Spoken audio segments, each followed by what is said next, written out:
দেখুন, কালকে থেকে আন্তর্জাতিক স্তরে সব থেকে বেশি আলোচনা হচ্ছে ভারতের একটি পদক্ষেপ নিয়ে। ভারত সরকার চীনা নাগরিকদের জন্য 5 বছর পর তাদের ভিসা কিন্তু ওপেন করে দিয়েছে। সব থেকে বেশি আলোচনা নিঃসন্দেহে যে দেশে হবে তার নাম আমেরিকা, এবং আমেরিকা কিন্তু ভারতের এই পদক্ষেপে রীতিমতো শকড। চাইনিজ মিডিয়া ফলো করছিলাম, চাইনিজ মিডিয়াতেও একই রকম রিয়াকশন, যে ভারত হঠাৎ করে 5 বছর পর চীনা নাগরিকদের, অন্তত 2020-র গালওয়ান ইনসিডেন্টের পর এমন কি হলো যে ভারত এই ধরনের এক মাস্টার স্ট্রোকটি দিল। দেখুন, জিওপলিটিক্যাল সারফেস যদি ব্যাখ্যা করেন তাহলে বুঝতে পারবেন ভারত এক্স্যাক্টলি এই ধরনের একটি পদক্ষেপ নিয়ে অন্য অনেক রাষ্ট্রকে কিন্তু স্ট্রং মেসেজ দিতে চেয়েছে যে তোমরা ভারতকে যেভাবে মেরিট করার চেষ্টা করো, ভাবার চেষ্টা করো, ভারত কিন্তু তার থেকে অনেক বেশি অ্যাগ্রেসিভ পদক্ষেপ নিতে পারে।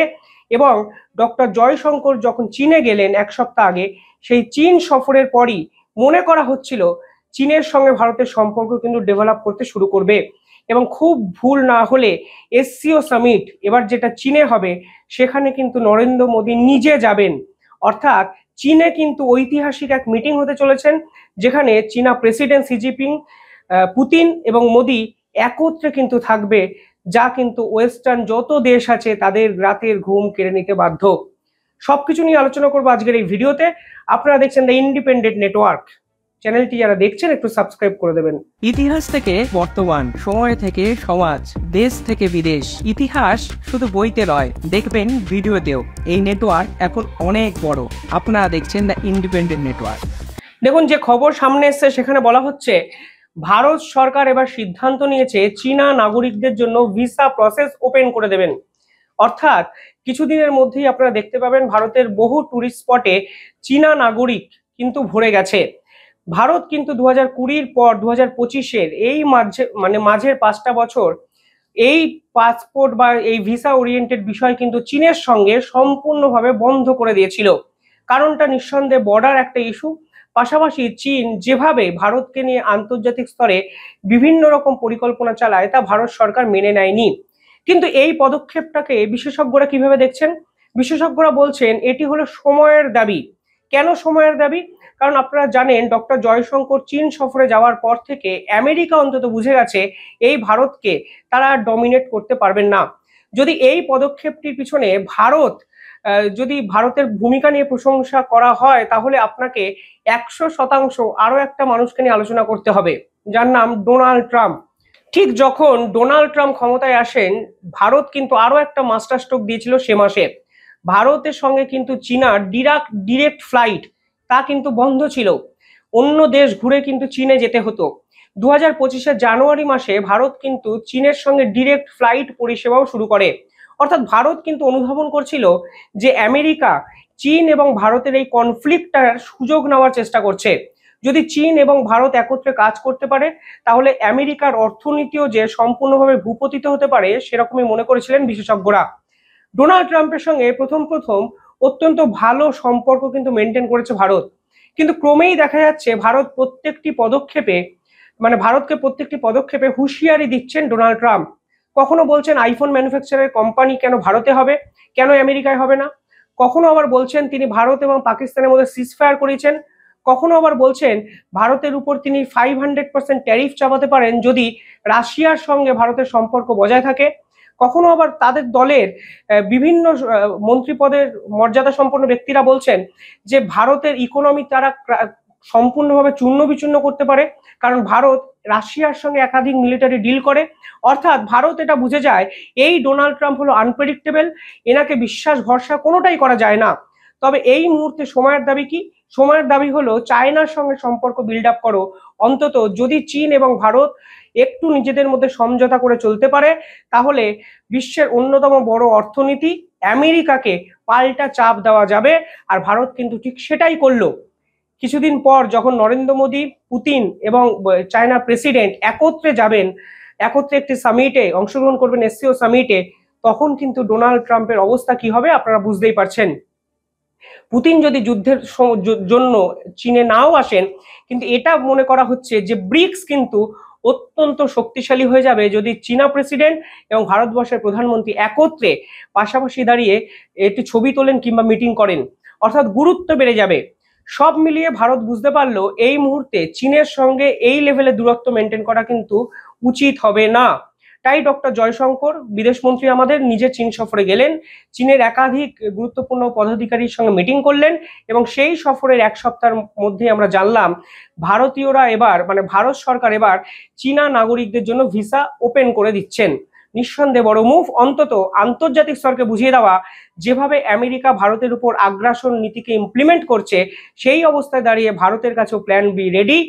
প্ল্যান বি হলো চীনের সঙ্গে সম্পর্ক বাড়াও, দুটো দেশ একসঙ্গে ব্যবসা বাণিজ্য করো, যেন আমেরিকার সাথে সম্পর্ক খারাপ হওয়ার কোনো এফেক্ট ভারতের মার্কেটে না পড়ে, যেটাকে সময়ের দাবি হিসাবে বলতে শুরু করেছেন বিশেষজ্ঞরা। দেখুন 2020 এই ইনসিডেন্টের পর চীনা সরকার কিন্তু ভারতীয় নাগরিক, স্টুডেন্ট, মেডিকেল ভিসায় যারা চীনে যেতেন তাদের জন্য ভিসা ওপেন করে দিয়েছিল 2022-এ। অর্থাৎ চীন কিন্তু অনেক আগেই এই ফ্লেক্সিবিলিটিটা দেখিয়েছিল, কিন্তু ভারত কিন্তু কোথাও না কোথাও চীনের প্রতি সেই ভরসাটা করতে পারছিল না। কিন্তু 2022 থেকে 2025 ভারত কিন্তু এই বিষয়ে কোনো স্টেটমেন্ট অবধি দেয়নি। অর্থাৎ বোঝা যাচ্ছিল ভারত কোনো অবস্থাতেই কাটা ঘায়ে নুনের ছিটা দিতে চায়নি, একটু ওয়েটিং গেম খেলে পুরো বিষয়টা বোঝার চেষ্টা করছিল। অবশেষে 2025-এর আজকে 23শে জুলাই ভারতের পক্ষ থেকে এই সিদ্ধান্ত কিন্তু সামনে আসে। দেখুন এর এফেক্ট কিন্তু অনেক কিছু হতে পারে। সব থেকে আগে নেগেটিভ একটা প্রশ্ন সকলের আগে ওঠে যে চীনকে কি সত্যি বিশ্বাস করা যায়? এই বর্তমান অর্থনৈতিক বাজারে যেখানে আমেরিকা সমস্ত দেশকে ডমিনেট করতে চাইছে ট্রেড ওয়ার করে, শুল্ক চাপিয়ে, ঠিক তখন এলিফ্যান্ট এবং ড্রাগনকে একসঙ্গে আসতে হবে, এটা বাস্তব। কিন্তু এই চীন কতটা ভরসাযোগ্য? কিছুদিন আগে আমরা দেখেছিলাম অপারেশন সিন্দুরে পাকিস্তানকে এরা খুল্লাম খুল্লা সাপোর্ট করেছে। অর্থাৎ চীনের গেম প্ল্যানটা কি ভারতের প্রতি আস্থাভাজন হতে পারে, কিংবা ভারতের পিছনে ছুরি মারার কোনো পরিকল্পনা নয় তো? অনেক প্রশ্ন কিন্তু উঠবে। নেগেটিভ একটা কমেন্ট এ বিষয়ে বিভিন্ন জায়গায় চর্চা হচ্ছে, কিন্তু নেগেটিভিটি যদি দূরে সরিয়ে রাখেন তাহলে পজিটিভ আউটকামও কিন্তু এই পুরো ঘটনার আছে। কিছুদিন আগে আপনারা জানেন ফক্সকন যে ভারতে অবস্থিত একটি কোম্পানি, তাইওয়ানের কোম্পানি, যেখানে চীন থেকে প্রায় 300 ইঞ্জিনিয়ার আসে এবং বিভিন্ন বিভিন্ন সেক্টরে কর্মরত। তারা কিন্তু মেনলি আইফোন তৈরি করে। কিছুদিন আগে চীনা সরকার একটি স্টেটমেন্ট দেয়, সেখানে তারা বলে 300 ইঞ্জিনিয়ারকে ভারত থেকে চীনে ফিরে যেতে হবে, কারণ ভারতের সাথে চীনের একটা ভিসা ওরিয়েন্টেড সমস্যা আছে। এবার সমস্যাটা কিভাবে ভারত সরকার মিটিয়ে দিল? প্রথম কথা, ভিসা ওরিয়েন্টেড সমস্যাটা খুব সহজে মিটে গেল। পাশাপাশি এই যে চীনা ইঞ্জিনিয়াররা ভারতে আসছে, এই ভারতীয়রাও কিন্তু চীনা ইঞ্জিনিয়ারদের আন্ডারে টেকনোলজিক্যাল স্কিল ডেভেলপমেন্টও করতে পারছে। ফলে শুধুমাত্র ভিসা ফ্রি করে দেওয়া বা ভিসার প্রসেসটাকে ওপেন করে দেওয়া, এটা শুধুমাত্র দুই দেশের ডিপ্লোম্যাটিক রিলেশনকে বাড়াচ্ছে সেটা নয়, দুই দেশের যারা সিভিলিয়ান আছে তারাও কিন্তু একে অপরের প্রতি মিউচুয়ালি এক্সচেঞ্জ করছে তাদের স্কিল, তাদের ডেভেলপমেন্ট প্রসেস কিন্তু এটা শুরু হচ্ছে। ফলে নিঃসন্দেহে ভারতের একটা গুরুত্বপূর্ণ পদক্ষেপ। আমি একটি জায়গায় রিপোর্টও পড়ছিলাম, হয়তো চীনা কোম্পানির ইনভেস্টমেন্টও ভারতের মার্কেটে খুব তাড়াতাড়ি আসতে পারে, এবং যদি সেটা অফিসিয়াল হয় সেটা কিন্তু ভারতের ইকোনমিক্যাল সাস্টেনেবিলিটির জায়গাতেও অত্যন্ত গুরুত্বপূর্ণ এক পদক্ষেপ হতে পারে। দেখুন জিওপলিটিক্যাল সারফেসে কেউ কোনো পার্মানেন্ট বন্ধু কিংবা পার্মানেন্ট শত্রু হয় না। যেটা হয় তা হলো আমার দেশের স্বার্থ। আমার দেশের স্বার্থ রক্ষা করার জন্য কি প্রয়োজন? আমেরিকার বিকল্প শক্তিশালী জোট তৈরি করা প্রয়োজন, কারণ এই আমেরিকা প্রতি পদক্ষেপে ভারতের পিছনে লাগার চেষ্টা করছে। ওয়ার্ল্ড ট্রেড অর্গানাইজেশনে গিয়ে একের পর এক কম্পোনেন্টের উপর শুল্ক চাপাতে চাইছে, ভারতের অর্থনীতিকে ক্রাশ করতে পারে এই ধরনের হুমকিও দিচ্ছে। এমনকি আমেরিকার হয়ে ব্যাটিং করছে ন্যাটো সেক্রেটারি মার্ক রুট, যারা পরিষ্কার বলেছে ভারতকে রাশিয়া এবং ইউক্রেনের যুদ্ধ থামানোর জন্য পুতিনকে প্রেসার দিতে হবে। ভারতের বিপক্ষে ব্যাট করছে ইউরোপীয় ইউনিয়ন। অর্থাৎ সব মিলিয়ে যদি পশ্চিমা শক্তির বিপক্ষে শক্তিশালী জোট তৈরি করতে হয়, তাহলে চায়নার সঙ্গে আপাতত কোনো কনফ্লিক্টে ভারত যেন না জড়ায়।